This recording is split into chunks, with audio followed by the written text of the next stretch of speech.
What if I told you that you didn't have to play the hand you were dealt? What if I said you could trade in your bad cards for better ones? And what if you could have a second, or maybe even a third chance at perfection? Welcome to the world of triple draw poker, where dreams like these become a reality. My name is Mike, and this is the Mixed Grill Podcast.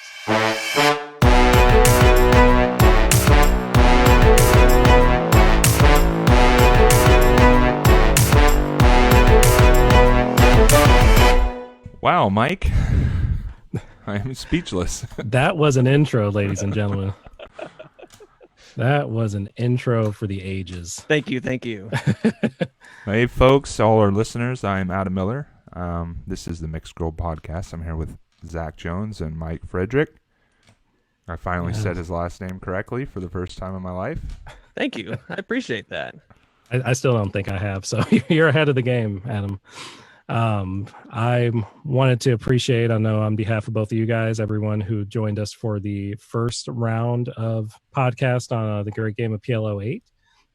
We are going to be talking about, as Mike so eloquently put it, the triple draw variants. We're going to be covering the rules, covering some basics on those games. But before we get into any of that, we have some very, very important news called a public service announcement from Adam regarding returning to live poker play.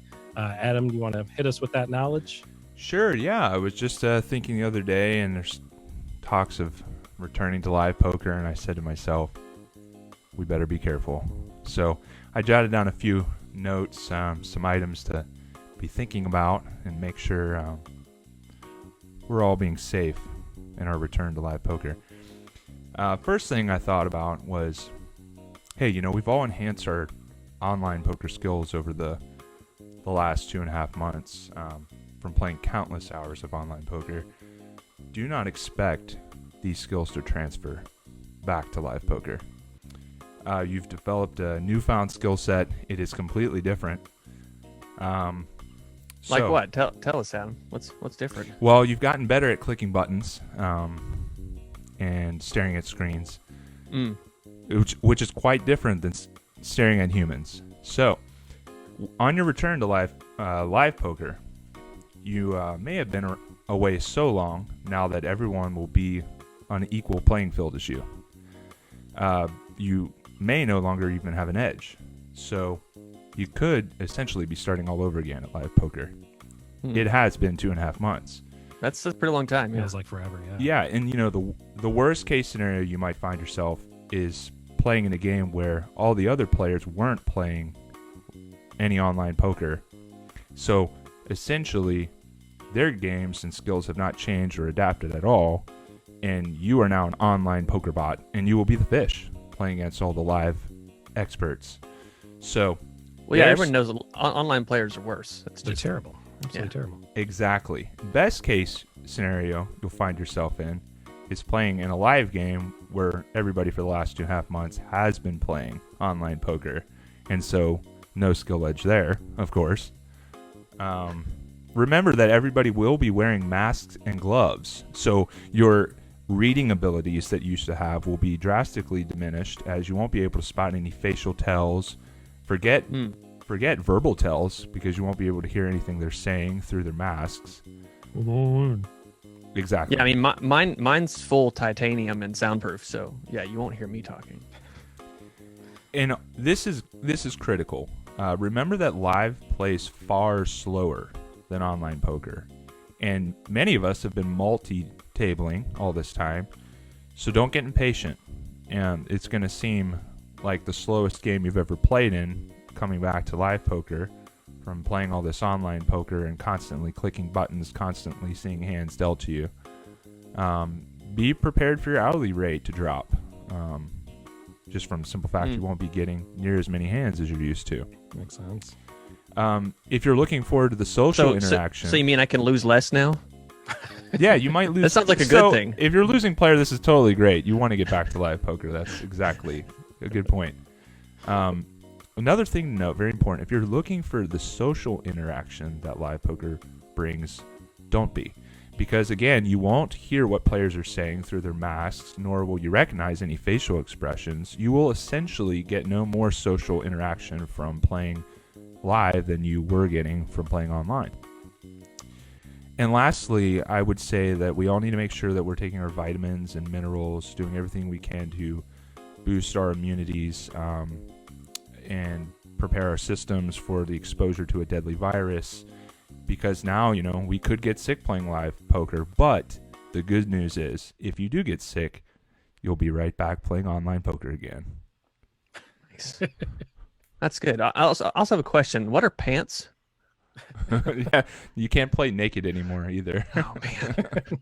No comment, guys. No comment. Oh, my goodness. Well, that's that. That's just everybody be aware and careful out there. Yes. Yeah, good stuff. I Streets. hadn't thought about that. Yeah, that's good. Hygiene too. I think, at least for me, I've gotten a little bit lax within the hygiene department. I think a lot of us have, making sure when you're around other human beings to, shower every so often and give the teeth a little brush, whatever you got to do. I mean, I've been pretty good about getting my weekly shower in. I don't know about you, but It's like you're in my head. That's exactly where I've been at. It's awful. It's so gross. Oh gosh. Well, all good words to live by, and hopefully we'll be able to play live again soon. Hopefully we'll be able to play live triple draw somewhere in the near future. And, we are going to, just like we did with PLO8, give you guys the keys to make sure that once we do get to that point, or beforehand, once you're playing online, that you're able to crush every game that you go into, just like we do. Spoiler, we actually don't. yeah. So let's talk real quick, guys, about just the experience that we all have with those triple draw variants. I know personally I don't have a ton of experience. I have done some reading. I have done some studying. But just with the lack of, games to be able to play, with the exception of the last few months and some of the online games that have sprang up, I really haven't logged that many hours into those variants. Mike, Adam, what about you guys? You guys have a lot of experience to that level? I have a little bit. Basically, Adam's introduced me to all these games that I've played at all. The online I've been playing the last couple months, there's been some Deuce-to-seven triple draw mixed in there. Last year, I know we did a couple tournaments that had some Badugi mixed in, and I played a little bit of that on free poker just to get a feel for it. So, here and there, familiar with how the games play a bit. Not very well versed in the strategy. We'll let Adam talk about that. How long you been playing these, Adam? Like 10, 15 years already? So I think I first Crushing it. played Deuce over 10 years ago, but very casually on Poker Stars playing 8-game. And so I did that for a year playing like the micro stakes. And then I would say I didn't really play any Deuce for 8 years almost. And then I started playing it again. Now it's probably been 2 years ago. And I picked it up quite a bit and started playing probably about 2 years ago almost every day. Wow. So I think I've played Deuce-to-seven almost every day and played a lot of Badugi, played a lot of baduci, baduci, fair amount of ace-to-5 lowball, and enough Archie to be serviceable, but not like an expert. And so I think I got closer to Nick Sykin about 2 years ago, who won the 10K Deuce-to-seven triple draw at the World Series of Poker. And so I've played... It's legit. Yep. I've played thousands upon thousands of triple draw with him. Especially like 2 years ago, we were playing quite a bit. So play with him quite a bit. I played in the 1500 Deuce-to-seven triple draw at the World Series of Poker last summer and made day 2. That was when you made the Negreanu blog that day, right? Yes, I was on Negreanu's vlog because he was at my day 2 table. And then my day 1 table was a bunch of crushers, so that was like a pretty good experience. And then I also played in the 1500 8-game, made day 2 of that as well, and that has Deuce-to-seven triple draw in it. But I've mostly played in the last year 4-8 or 8-16 triple draw on King's Club Poker, or I've played like a mix that they have. They have several different mix tables. So there's like some that have like a 24 game mix, or there's some draw in 8 or better. 24, tables. 24 24 games. game mix. I couldn't even name 20 games, much less 24. Yeah, they have it's called Crazy Mix, and there's 24 different games, but all the draw games are in it. And then they have like a draw OE table that is like a 8 to 10 game mix with the 6 triple draw variants, and then Omaha 8 and Stud 8 or Super Stud 8. I was playing Baducy, Badugi, Deuce last night too. Oh man, so Yeah, it's fresh. Yeah, so I've played quite a bit of those, and I'd say one thing about the draw games is I like them all quite a bit. So as a group, I would say that's like my favorite group of games. I favor them quite a bit now. Yeah. So we're getting into your wheelhouse here. yeah, I'd say this is my wheelhouse. Bread and butter. Mm-hmm. I'd say of the games that I've put the most work into, No Limit Hold'em is by far the game I put the most work into, and then I'd say Deuce is second. So Deuce is your favorite triple draw game? Of the triple draw games, I'd say Deuce, Badugi, and Baducy.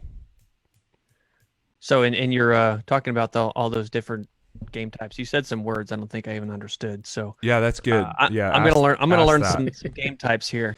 Yeah, for sure. I think what you just said though is very important. The lingo. So learning all the lingo, it's kind of a thing because the lingo is slightly different. I mean, there is common lingo for all poker, but there is lingo in the draw games that you really kind of have to get accustomed to. And it is important because to be able to discuss the games or study the games, we need to know all that lingo, all that wording to be succinct in what we're talking about. Like making sure we're understanding and talking about the same thing and efficiently discussing it. But yeah, there's a lot of new terms and concepts that will come up in the draw games that just don't exist in Hold'em or Omaha. But they add a whole different element of strategy and intrigue, I think. So that stuff's all, to me, a lot of fun. So maybe for the listeners that also don't know, we can maybe just tell them what all these different games are. Yeah, for sure. There are 6 variants of triple draw, and they are Deuce-to-seven, Ace-to-5, Badugi, Baducy, Baducy, and Archie. And I think we'll go through kind of the characteristics of those 6 now. And yeah, and we figured we would just cover those kind of up front, just so you guys have an idea in your heads of, like Adam had mentioned, some of the jargon, some of the lingo, and some of the betting structure, just so you guys have an idea of what that would be. Usually these games are going to be spread as limit games. With betting structures the same as Limit Hold'em. Before any draws, you will have a betting round. You'll have a betting round after the first draw. Those are going to be the small bet sizing. So if you see, like Adam had mentioned, like 4-8 or 8-16, that first number is going to pertain to the small bet size. So in a 4-8 game, for instance, you would bet each bet would be $4 in the limit structure before the first draw, and then directly after the first draw. And then after the second and after the third draw is the big bet round, which in the same example would be the $8 limit. Of course, it being a limit structure, you can't bet anything besides that amount of bets. So you can't bet $20 in a 4-8 game. You have to bet, the small bet size or the big bet, depending on which round you're on. The draw. Oh, go ahead. Question on that. Coming from more of a Hold'em or PLO background, you hear 4-8 and you're like, whoa, that sounds like a huge game. Like, how does that translate to like stack sizes or how deep you're generally playing these games? Because like a 1-2 Hold'em game, you could buy in for 2 to 400 and be comfortable. What about like a 4-8 limit game? That's a very good question. Or an 8-16 limit game. So 4-8 plays about the same as like 1-1 Hold'em or 1-2 Hold'em, like a tighter 1-2 Hold'em. I'd say micro stakes is like 1-2 limits or 153 limits, and then low stakes is like 2-4, 4-8, maybe even the 8-16. But the 8-16 can play pretty big. and that's more the equivalent of like 1-2, no limit hold'em, or maybe even a little bigger. And then the mid stakes would be like 15-30, 30-60 ish, and then high stakes would be like 50, 100, 100, 200, somewhere around there. And those are spread regularly in Vegas when Vegas is open.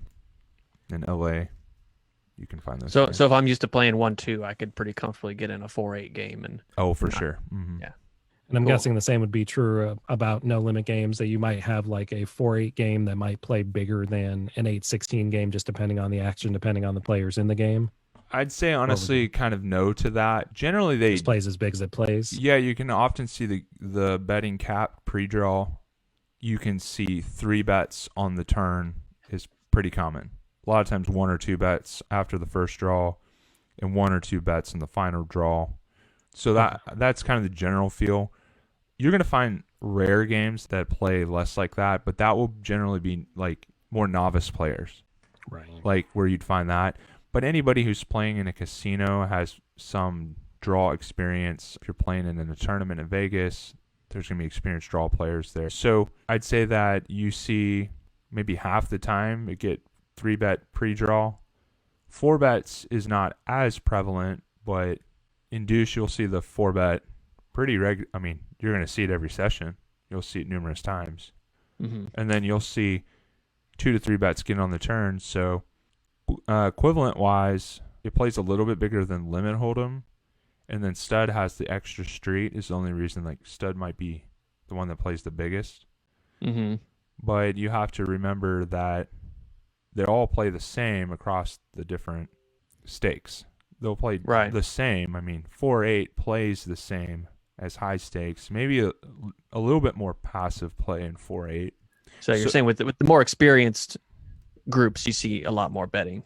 Definitely. So if you see experienced limit hold'em players and Deuce-to-seven players, they will have a 0 limp strategy, and they will have a high 3-bet frequency. Especially limit hold'em. You should never be flatting in limit hold'em unless you're the big blind versus a single opponent. Deuce, you're gonna be 4-betting all your draw ones, so they very easily will, especially in a cash game, you'll very easily get hands that get to the cap pre-draw. And I think Jeff just asked that in the chat if it plays similar to a limit hold'em game. I'd say yes. It plays quite similar to limit hold'em. So I think that's a good benchmark for a lot of people that, have dabbled in limit hold'em as kind of like the first no limit variant that they've, played, that or PLO. So it's nice to have that anchor point for folks who maybe haven't played any of the triple draw variants. At least they can understand the similarities with a different limit game. Yes, I think a lot of the betting concepts are very similar to limit hold'em. But we'll get into a lot more of that in the next episode. For sure. Well, then I think with that said, Adam, I think we can go ahead and jump into the first game that we're going to cover, the beloved limit Deuce-to-seven Lowball, or triple draw Lowball, I should say. So I don't know the background behind this, but Deuce-to-seven is also known as Kansas City Lowball. I'm sure it started in Kansas City, but I haven't researched the history on that. I probably should sit down and look into that sometime just for fun and just because I love the game. So I would bet that the game did not originate in Kansas City. You would really bet against it? I really would. It could be a misnomer. We might have to talk action here after this podcast. So it's a 5-card low ball draw game with one winner at the showdown. The goal of the game is to make the lowest hand possible in terms of absolute card strength. This means that straights will work against you. Flushes will work against you. The deuce is the lowest card and most important card, while the ace does not play as a low card. It plays only as a high card. So ace bad. Yeah, ace is bad. And so hands are ranked in this game much differently than Hold'em and Omaha. It's basically a reverse hand ranking compared to those games. In fact, it's the exact reverse for Deuce-to-seven. Royal flush would be the worst hand you could have, and a 7 high would be the best hand you could have. The best hand in Deuce is known as the wheel or a number 1, and that is 7-5-4-3-2. And the reason why it's not 6-5-4-3-2 is because that would be a straight. So following along those lines, that a straight would be bad because reverse order of hand rankings in this game, it would have to be the 7-5-4-3-2 would be the worst hand you could have. So essentially the best hand you could have in this game. So for all those players who might prefer playing some of the trashier hands in No Limit and just seeing what happens, this might be a better game for you because those trashy hands are actually good. So lowball hands are ranked and read by numerical value with the cards ordered from high to low in numerical rank when identifying the best hand. The lowest number will be the better hand. So an example of what I'm saying here is if you had 8-7-4-3-2, you could read that hand as 87,432 versus another hand that is 8-7-6-4-3 would be read as 87,643. The first hand that I read would be lower because it's the lower number, 87,432. So the pip that wins the hand is the 4, the third card, versus the 6. It's an important lesson and an expensive lesson for some of us to learn, as I'm remembering some of the first times I've played similar games and, have been reminded very gently that no, that hand is not the winner because of exactly what you said. So hopefully you guys can save yourself some money with that knowledge. Yeah, basically you read the hands top to bottom. It's almost like a little counterintuitive where you might think you start 2, 3, 4 and go so forth. You read them top to bottom. So the worst cards are the order that you start with when comparing hands. An easy, commonly used method of identifying hands in this game is to refer to them by their absolute hand ranking value. So examples of that would be a 7-6-4-3-2 is called a number 2, and an 8-7-4-3-2 is called a number 10.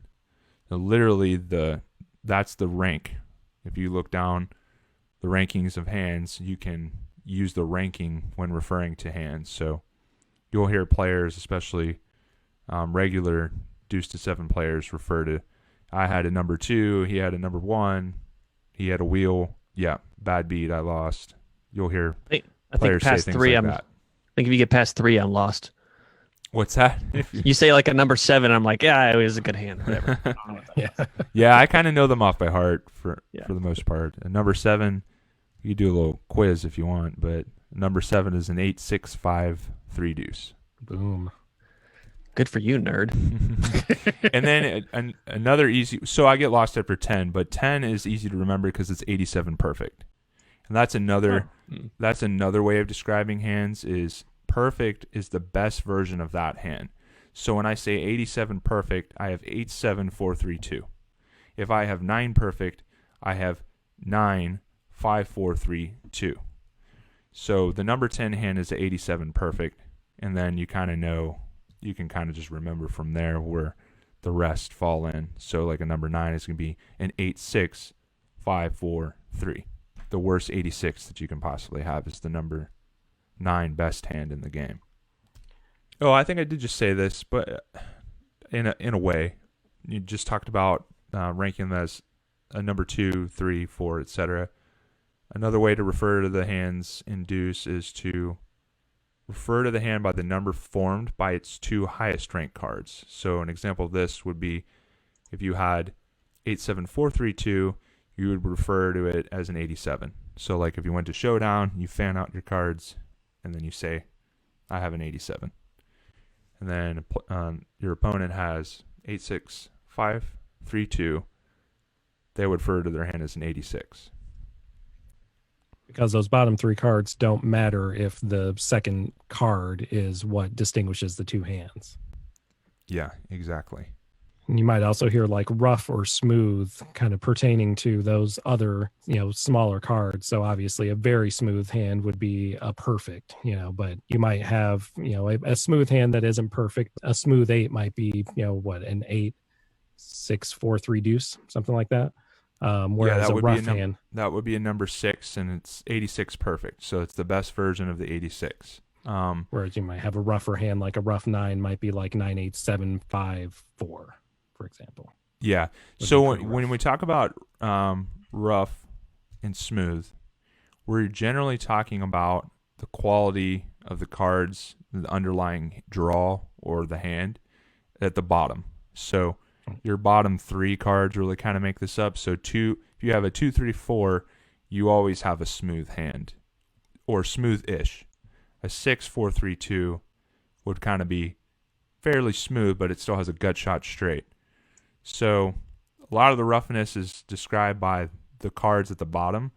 So you want to build your hands from the bottom up. So if I start with a 4, 5, 7, it's going to be very hard to make a premium hand starting with some of the rougher cards in my, starting draw. Mm-hmm. And so it's always better to start with 2, 3, 4, 2, 3, 5 cards like this, especially having a deuce within them. That would be an example of drawing smooth. Makes sense. So we kind of are going to build our ranges around that too, and we'll talk about that stuff in depth in another episode. Very cool. And that is, I think, a very good kind of introduction to Deuce-to-seven. And we'll build on those games just with some similarities between some other games, all of them being pretty similar in the triple draw arena. I think the next one that we'll go to is the Ace-to-5 Lowball. How Adam mentioned, Deuce-to-seven is the Kansas City Lowball. Ace-to-5 is the California Lowball. That doesn't exactly narrow it down, even if it was formed in California. It's a pretty long state, so it's kind of hard to pinpoint where that started, but so I would take not California again. Again, we are going to talk action after this podcast. There are a lot of similarities in between Ace and 5 and Deuce-to-seven Lowball. So I won't rehash some of those. The betting structure is the same. You still get 5 cards in both games. The goal is still to make the lowest hand possible.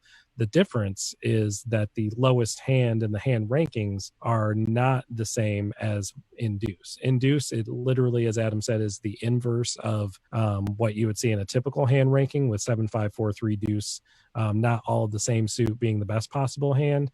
In Ace-to-5 Lowball, however, the straights do not count against you at all, and flushes don't count against you either. So for those who have played Omaha 8 or better, or PLO 8 like we talked about last week, the hand rankings are identical to the low side of that. So the best hand you can have, the wheel, is 5, 4, 3 Deuce Ace, regardless of suits, since those suits do not count against you. Again, besides those differences, everything else is fairly similar. You would still want to be looking at hands as far as strength from the top. That an 87 in Ace-to-5 is still going to be an an 86 is still going to be an 87 in Ace-to-5 Lowball. You'll still see the numbering. The numbers obviously will be different. Number 1 will be the wheel, 5, 4, 3 Deuce Ace. Number 2 would be 6, 4, 3 Deuce Ace, and so on and so forth. Adam, I think you probably have played this game more often than me, which is to say never.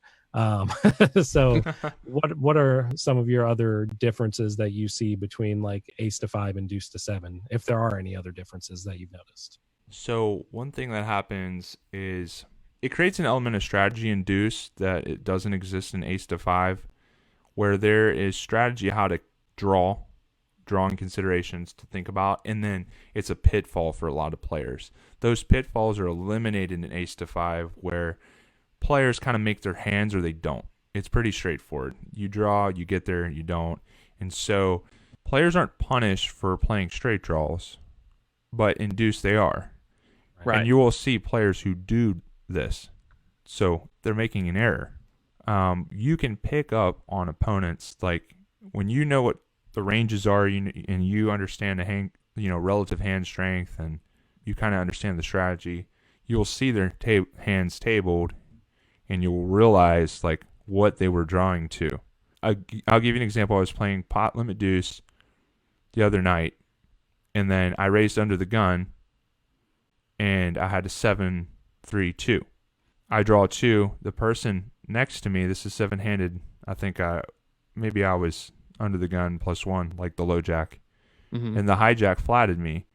We get to showdown and kind of play softer. We get to showdown, and opponent's lowest card was 3. So I know that they started with 3, 4, 7 at best when I saw their hand, which is a hand that they should be folding. You see what I'm saying? Yeah. Yeah. So they might have even started with 3, 4, 6, but at best they started with 3, 4, 7 or 3, 4, 8 because I got to showdown and saw their hand. Right. So in this situation, I realized this player is playing wide and loose, playing rougher hands that they shouldn't be playing. So there's a lot more you can do with this knowledge and punish them. In ace to 5, if they show up at showdown with 3, 4, 5, 6, 8, they very well could have played 3, 4, 5 from the start, which is totally correct to do. You see what I'm saying?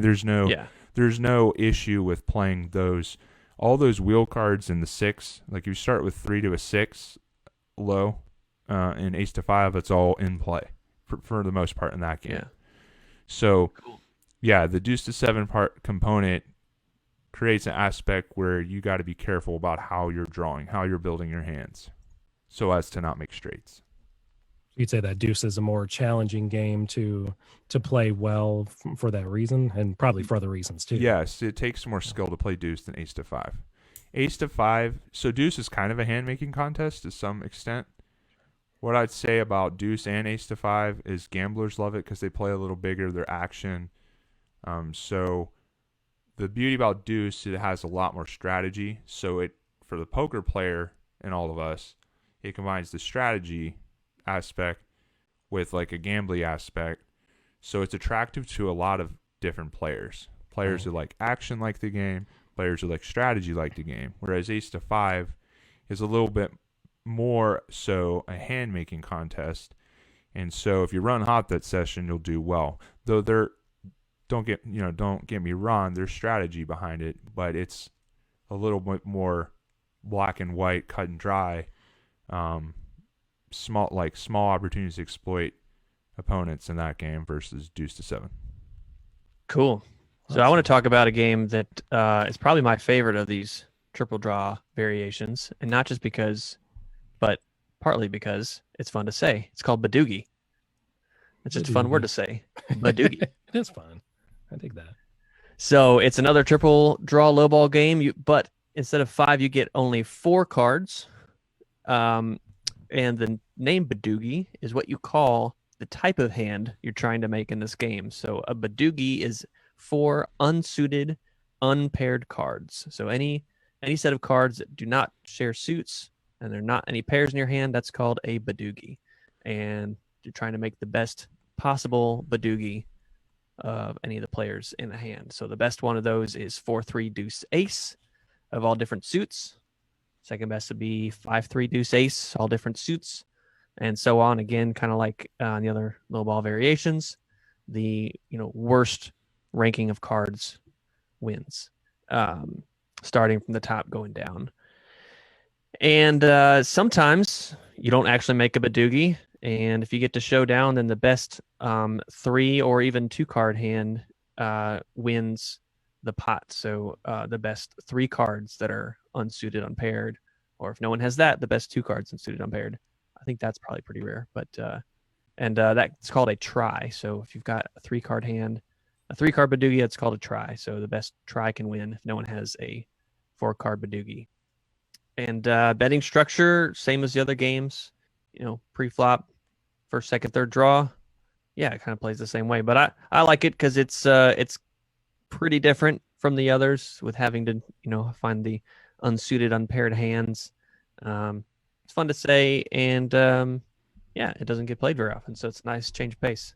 Yeah, it does not get played very often by anybody I know personally, but I do play Badugi quite a bit. I would say that there's a big equity difference in Badugi versus how the equities work in Deuce and Ace to 5. Ace to 5 equities are pretty much straightforward and they run pretty close. Deuce to 7, there's more equity variance, but it's still a lot of equities between different types of hands are pretty similar. So for instance, in Deuce, in 8, perfect draw versus a wheel draw, the wheel draw is only a slight favorite because both really don't have a hand. And by the end, someone will make a hand, and then that hand is who wins. And so you also catch a card that defines your hand. Whatever cards you catch of the 13 different ranks of cards is going to define your hand. Whereas Badugi, if you have a strong try and they have a strong try, you could actually be a very large equity favored going into the final draw, because the try may still define your hand, because it's a lot harder to make a Badugi. So our 4 card in Deuce doesn't define our hand. Our 5 cards do. But our 3 cards out of the 4 in Badugi, and this situation happens pretty regularly, can define our hand. So you can be a pretty large equity favorite with the Ace-2-3 versus the Ace-2-4. It's unlikely to make a Badugi on the final draw. Both players are equally unlikely to make a Badugi. And we'll get into more later. One day, if we do a Badugi podcast, we'll talk about those hand equities and how they play a big part in the strategy. But a good thing is that Deuce is very common, and Badugi isn't as common. When players make the jump from Deuce to Badugi, they've played quite a bit of Deuce. They feel like they've gotten comfortable enough with that game. When they jump over to Badugi, there's a lot of errors being made. And so one thing is why I worked hard to get good at Badugi is I recognized that there was a lot of opportunity there. So you can have a very big skill edge in Badugi, and more so than Deuce. So your skill edge over the field in Badugi, especially with players that aren't experienced in it, you can have a really large skill edge in Badugi. Interesting. Yeah, I would have expected it to be the other way around, that the skill edge would be more in like a Deuce game. No, I would say no. That isn't. Deuce has far more strategy, but at the end of the day, that makes sense. Yeah. Yeah, at the end of the day, it comes down to a lot of I made a hand, you made a hand, and whose is better in Deuce. But Doogie is not that way. Gotcha. Just because it's less likely to make a made hand. Yeah, you can understand. So if you have a thorough understanding of Badugi, this is how you exploit people. But once you get that thorough understanding, it doesn't go much farther. Strategy, the depth of it isn't much farther. But once you understand some of this stuff, you start to make exploitative folds or bets that you see. So someone makes a crossover from Deuce to Badugi. They have a Badugi draw. They have a try. They don't have a made hand yet, and they tend to think, oh, you drew one, I drew one, we both don't have a hand, I'm going to check, and let's see if we catch a Badugi. That's actually incorrect. We should be betting if we have the correct probability that our try is better, because the two tries, one of those tries is a big equity favorite. Whoever has the better try is the equity favorite. So right. They are missing value by not putting a bet in and making that worst try hand pay. Because it's so mathematically unlikely to hit one of the cards to make. That makes sense. Exactly. Makes sense. Another big error is players in Badugi who make a Badugi feel the need to get to showdown with any Badugi, and that's kind of a novice player's thinking. This is like all spot dependent, situational dependent. The common mistakes are that people tend to undervalue good tries and overvalue bad Badugis. Yeah, I would say that. And then I also think they can undervalue strong enough Badugis. So there's a lot of those spots like to really look at. No, so you can get in depth with Badugi if you want to like start nitpicking through all the spots. There is a lot of low-hanging fruit, I guess, around those fold or call decisions. A lot of Deuce is break or pat decision in some fold decision, but in Badugi, it's call or fold decision. We're not really in situations where we're thinking about breaking pat hands. It's whether we should save a bet or call this bet. So with that situation, I think that you'll find if you play all those spots really well, you will do well in Badugi. And I've definitely noticed that. One thing I'll say, and it's just to say this, is like I noticed that I win more in Badugi than I do in Deuce. And so that's like what I think is because I noticed that I win more in Badugi than I do in Deuce. So it sounds like we could do a whole nother podcast about Badugi strategy. Yeah, so honestly, I think a Badugi podcast could be 2 episodes, and I think a Deuce could be 4 to 5. But it's kind of ironic because you can make more money at Badugi. Yeah, I'm still waiting for that Deuce book to come out, Adam. But I don't want to take up the time talking about Adam's future book deal because we have a couple more games that we need to cover. And I think the next game is going to be kind of an amalgam of the games that we've already talked about. Adam, tell us a little bit about Baducy and Baducy. Yeah, so very dirty. We'll talk about words. Yeah. Those are clearly made up words, not real things.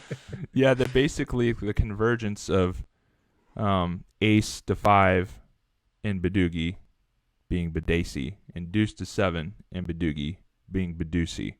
And generally, we can just talk about these games in unison as they're pretty much the same thing, especially from a strategical standpoint. They're identical. They're both triple draw variants that are now commonly spread in most mixed games. I'd say if you sit down and play mixed games in casino, they're playing a 12 to 15 game mix. And some mixed spreads are more wacky, but these will be in the wacky ones and they'll be in the regular mixed spread. So if you play in Bobby's room, if we're ever fortunate enough to, at some point, these games are a staple of the mix there as well. I play them almost on a daily basis online. They are both split pot games where half the pot is awarded to the best 5 card draw Lowball hand, either Deuce-to-7 or Ace-to-5, and then the second half of the pot is awarded to the best Badugi hand, and that would be a 4 card Badugi. And the same deal with Badugi. If there's no 4 card Badugi present, it goes to the 3 card try or a 2 card Badugi, and that can happen. So you still get dealt. You get dealt 5 cards in this. Yes, you get dealt 5 cards. You're playing 1 5-card hand and 1 4-card hand. Exactly. Mm-hmm. Got it. Confusing, yeah. And you'd be surprised. Sometimes it even comes down to in these 2 variants, it can come down to a 2 card Badugi at Showdown, which is kind of a brutal way to get quartered or lose a pot or get half a pot. But the reason that can happen is because players will have a strong enough lowball hand that they have to pat, but they don't really have Badugi. And if both players were to do that, it could come down to a 2 card Badugi, how you decide who wins the other half of the pot. And that's important if we one day ever get into strategy, and I'll give you a little tidbit why it is important. But when you can determine, and you will be able to do this, especially with experience in these games, you'll be able to determine if a player is going for a lowball hand or a Badugi or both. If they already have a Badugi, if they still are drawing to a Badugi or like a combo draw, Badugi and lowball hand. And so it can be very important to keep betting a lowball hand and make sure that 2 card or 3 card Badugi hand folds. Because if you get to Showdown, they will get half the pot if you don't bet them off their hand. So there's a lot of strategy in there about how to play the different hands. And so that's the fun part about those games for sure, that part of the strategy. Now, if you're in multi-way pots, it's a different situation where you're trying to build your half of the pot. If you have a one-way hand, it's the similar as like Omaha 8 or better, the other high-low games. You want to build your half of the pot as big as possible that you feel pretty confident I'm getting this half, but I probably won't get this half because I don't have anything. So that stuff is still on play in these games. So, yeah, both split pot game, but there's a slight modification in Baducy as to what the best Badugi hand would be. So in Ace-to-5, the ace still counts as a low ball card. So when you're playing Baducy, the best Badugi is Ace 2, 3, 4. But when you're playing Baducy, the ace in Deuce-to-7 is a bad card. So in this version, you say the ace is bad, and the best Badugi would be 2, 3, 4, 5. That's the nut Badugi in Baducy. So that way you can still have the nuts in both games and both sides of the pot. Exactly. Makes sense. So, and that's obviously going to be way more fun because who wants to draw to an ace Badugi that can't ever win? It can, but rarely is going to win, be a scooper. It's more fun to play hands that can scoop. Yeah. So yeah, that adjustment is made in this game and how it's played. The betting structure is identical to the other original versions of these games that we've already mentioned. Strategies are very similar to the original games as well, but hand strengths and ranges are different, and that would be obviously for another podcast to discuss those things. But yeah, drawing smooth in Deuce and Baducy is a little bit out the window in these games because you might not be drawing smooth in Deuce, but you have such a strong Badugi draw that you're still playing the 3-4-5 rainbow in Baducy. It's good enough to play because you can make a very good Badugi hand. Mm-hmm. Yeah, another thing, a little tidbit about these games is it's harder to make the Badugi side of the pot, so you want to start building your hand and construct your pre-flop ranges always as a foremost trying to get a Badugi. And so in rare, isolated situations, blind versus blind, button versus big blind, you can start playing more one-way hands that are only good for the low ball side of the pot. But pretty much all the other spots, small blind, hijack plus, you want to be focused foremost on the Badugi side of the pot, because once you choose to play a hand that can't make a Badugi, you are proceeding on locking yourself out of half the pot. We play a hand that's a low ball only hand, we pretty much can't win half the pot. So similar type of thinking we've seen, and we did our PL08 podcast, similar type of thing. You know, when you got to think about that stuff when if you're going to proceed with this hand and put in several bets, we're doing this. Can we scoop? Are we locking ourselves out of half the pot? So, yeah, and even worse than PL08, because in PL08 you can have boards where there is no low. Like if you're playing a high only hand, you can have a board come out where there's no possible low. So it doesn't matter if someone has a good low hand, they can't make it. Whereas in this, their cards are completely independent. There's no shared cards. right. So there's someone can always make a low. Yep, someone can always make a Badugi in Baducy and Baducy, every single hand. That's a great point, Mike. It's even more important in this game. PL08, so the low doesn't come, then we're fine. And we were playing a high-only hand, and it's a very good one. But in this game, there is no way to know other than we get that experience, and we're recognizing how they play their hand or their tendencies, and also their position at the table. So the button and the big blind are the most common positions at the table that would be playing a hand that's more low ball or doesn't have a very good Badugi draw. But all the other positions at the table should. So when you get comfortable, familiar with these games, there is a lot of strategy. They're a lot of fun. It just, in my opinion, Baducy is one of the most fun games there is. Like it's a lot of fun. And then, so I've gotten pretty good at these two games as well. Logged in thousands upon hundreds of thousands of hands in these games now. So I feel very good about them. These are games that I would buy to 1,500 and without hesitation at the World Series. So there's definitely opportunity in these games as well. And if they're fun for me, they're fun for recreational players. They're fun for you. They're fun for everybody. These games can be very fun, so they're also very inviting. People want to come play them. And just because you sit down and play these, you do not have an edge in these games. When you sit down, you have to work, study, understand the games, understand the strategy. So for these games, I'd say the skill edge is more than there is in Deuce. When you play Deuce with players who know how to play Deuce, you either pick up on a weakness or imbalance they have, or you have nothing on them. But if anybody plays strategically correct, so you almost could say the limit hold'em and Deuce are solved. And definitely limit hold'em. Yeah, I'd say different runouts is about the only thing that's like not really solved, but it really is solved. If you go by the math, you should have a call down frequency, or if you're splitting ranges, that's the only time you create more work for yourself on understanding how to solve. Okay, now I'm check raising. How do I solve my check raise strategy on the turn and limit hold'em? That's really all that exists that's left. Yeah. And that's why I don't like those games. Well, here's the thing. Is just because they're solved doesn't mean they favor the person that does the work. So that might be why I like limit hold'em, because it's probably become apparent that I work very hard at poker.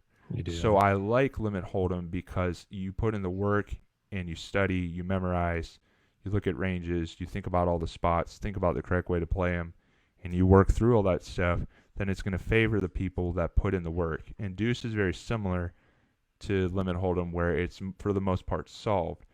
But I would say the difficult spots in Deuce are not solved. And so if we get into a strategy podcast about Deuce, we eventually get into a lot of that, where you're going to see, even for me, I'd have to really go back to the drawing board or look at my notes or do some work to think through what is the correct play on these spots, because you also have players that get ambitious, or players that snow and don't snow, and that, I think, term we haven't said yet, but snowing in the draw games is where you pat a bad hand. So if you pat a full house, sevens full of threes in Deuce-to-seven, this is a snow. This hand will lose at showdown, but you're patting because of your blockers and card removal and representing that you have a very strong hand.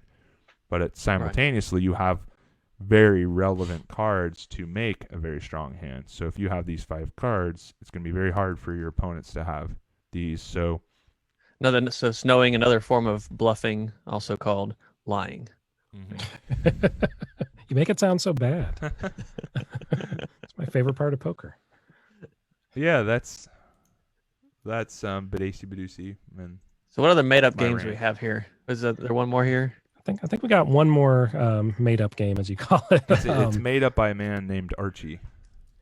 Well, that's right. I would totally believe you. I don't know if you're It's BSing me or true. not, but I 100% believe you. It's true. I would have bet against that. Yeah. Of course you would have. Non-believer. So Archie is going to play as another 5-card triple draw variant. It's going to be a split pot game in the sense, kind of like Baducy and Baducy were both split pots. Archie is going to be similar in that sense. In this case, the pot is going to be split by the best 5-card high hand, so just your typical high poker hand rankings that you all know and love, and the best ace to 5 lowball hand. The catch, or one of the catches, and probably the biggest one, is the qualifiers. You can't just win with any high hand or any low hand in Archie. For the low hand, you're going to be looking at the 8 or better, very similar requirement to Omaha 8 or better, PLO 8, so on and so forth. The high hand is going to be, depending on where you're playing, depending on the rules, there are a couple of variants. You might see either a pair of 9s or better as a qualifying hand, or a pair of 6s or better as a qualifying hand. But either one, you need to have that high hand in order to qualify. So if you're looking at it like a game like Omaha 8 or better, it's a pretty significant difference that there's no qualifier on the high end for those Omaha games, whereas in Archie, you have to qualify to win either side of the pot. So kind of very important when it comes to strategy, when it comes to which side or sides of the pot you're looking at, when it comes to whether you're trying to scoop or not. If there is no qualifying high hand present at showdown, then if there is only a low qualifying hand, then that low hand will scoop the pot. If there are 2 qualifying hands or low hands that are tabled at showdown, then the better of the 2 will scoop the pot, assuming that there is no qualifying high hand between the 2. And then if no hand at all qualifies at showdown, then the pot is split between everyone remaining in the hand. So, and I won't go into the strategy because I don't know the strategy. I was going to. It seemed like flushes and straights would have like enormous strength in this game. Like pairs and 3 pairs and full houses would seem like not very good. Yeah. Am I on the right track here, Adam? Yeah, everything is going to be relevant, of course, but there's a bigger tendency in this game to have multi-way action. So you know how you kind of look at split pot games and evaluate your strategy. You kind of do it this way. So we have Baducy. We say, hey, it's hard to make a Badugi. If we don't immediately try to make a Badugi, then we can never make a Badugi. We'll be locked out. Then your strategy is to start with the Badugi hand and build towards your low ball hand. And like in 08, the strategy would be, hey, we got to start with some cards in our hand that can make the low and the high. So that way we can scoop. So what are the best hands that we can have that could scoop a pot? And so if you look at this game, it's actually different because I would say that it's almost a tie between You could go the high or the low. And I would say that an error that players make when they start playing Archie, they might have played ace to 5 a decent amount, and they make the switch to Archie.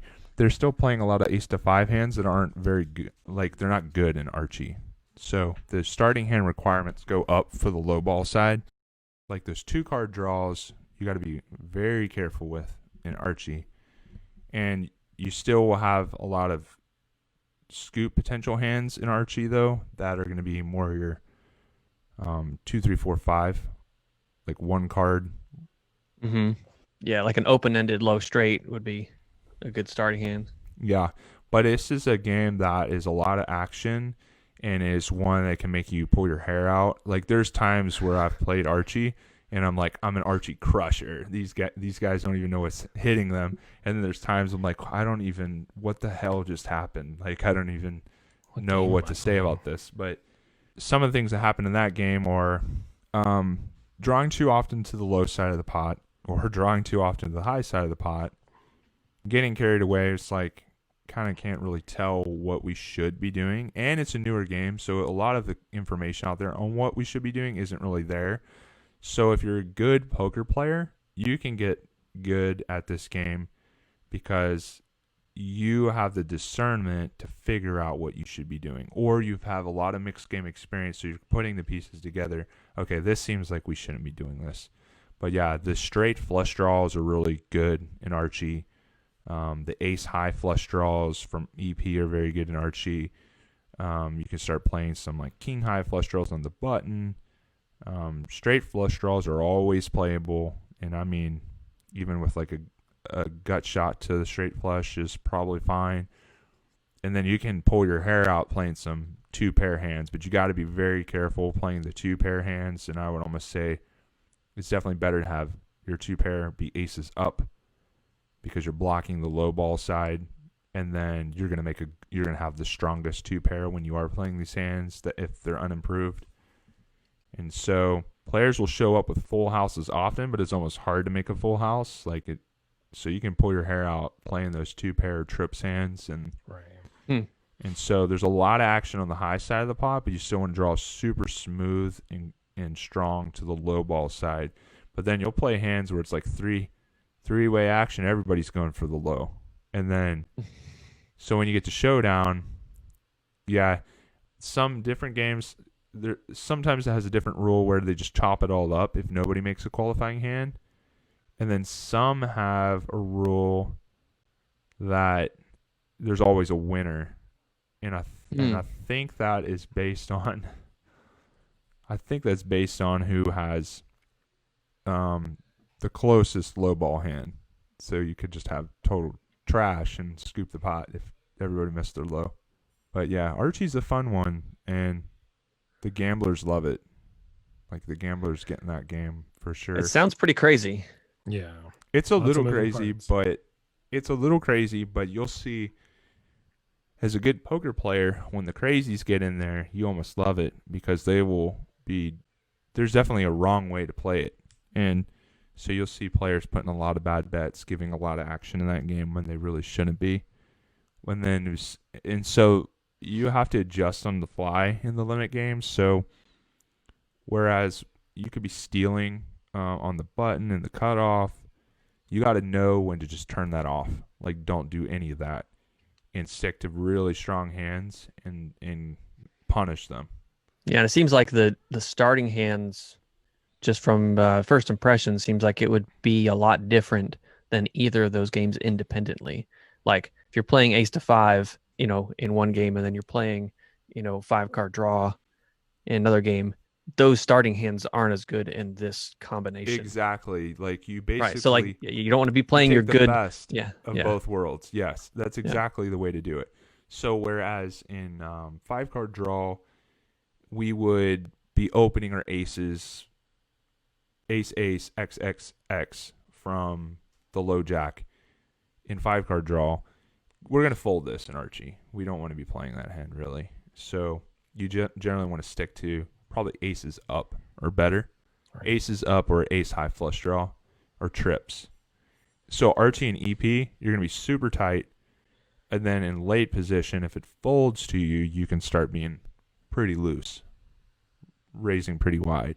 But then obviously adjusting to the table dynamic. If you have guys that are defending their blinds, playing a wide range from there, then you got to go back the other direction to playing tight. If you got a table full of gamblers, I'm guessing it doesn't get folded to the button very often.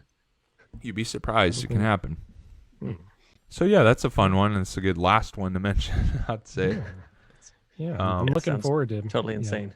Seeing more about that. There's just, just in a lot of those mixed game variants, but especially Baducy, Baducy, and Archie, I feel like there's just not a lot of content available. So I'm personally interested in learning more about all the variants, but especially those three. So before we wrap up here, I want to give a shout out to the folks listening and commenting. Thank you for following along. Jeff Newton had some good questions. He had a question in there about Deuce, but I think we might want to save that for future episodes, get a little more into strategy. So Tuck it away. We'll get to that. We'll get to more questions in the future. But thanks again for everybody for participating and tuning in.